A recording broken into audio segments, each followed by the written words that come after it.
Title: The Haunting of the Silent Bell. In a quaint village nestled deep within the mountains, there was a church with a bell that hadn't rung in over a century.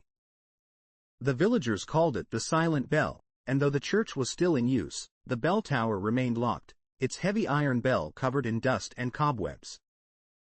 No one alive had ever heard its chime, but there was an old legend that spoke of the night the bell last tolled. According to the legend, a terrible storm had struck the village many years ago, bringing with it not just wind and rain, but a darkness that seemed to swallow the very light from the sky.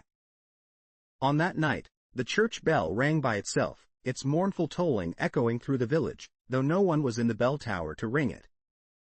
The villagers, terrified, huddled in their homes, praying for the storm to pass. When morning came, the storm was gone, but so were half the villagers.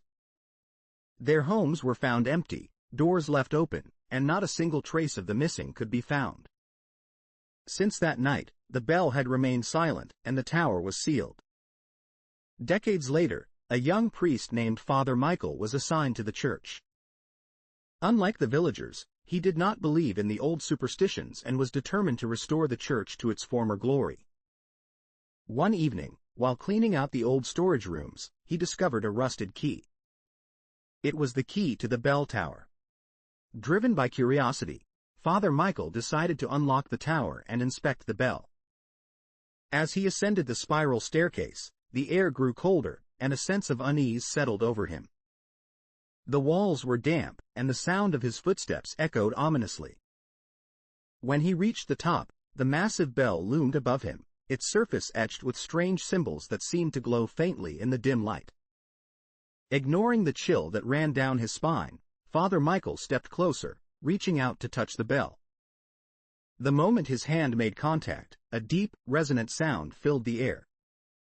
The bell was ringing, slowly, ominously, as if awakening from a long slumber. But there was no one to pull the rope, no mechanism moving. It was ringing on its own. As the tolling continued, Father Michael felt a sudden pressure in his chest, as though the air itself was being sucked away. He stumbled back, trying to escape the tower, but the door had slammed shut behind him, trapping him inside. The bell's ringing grew louder, deafening, and with each toll, a shadowy figure emerged from the darkness, floating towards him. These were the lost souls of the villagers who had disappeared all those years ago, their faces twisted in agony, their eyes hollow and accusing. They reached out to him, their whispers filling his mind with the same fear that had gripped the village long ago. Father Michael realized with dawning horror that the bell was a conduit, a bridge between the world of the living and the dead, and by ringing it, he had reopened the gate. In his final moments, as the shadows closed in, Father Michael understood the true purpose of the silent bell. It was not meant to call the faithful to worship, but to serve as a warning, a reminder of the darkness that once consumed the village and would now consume him as well.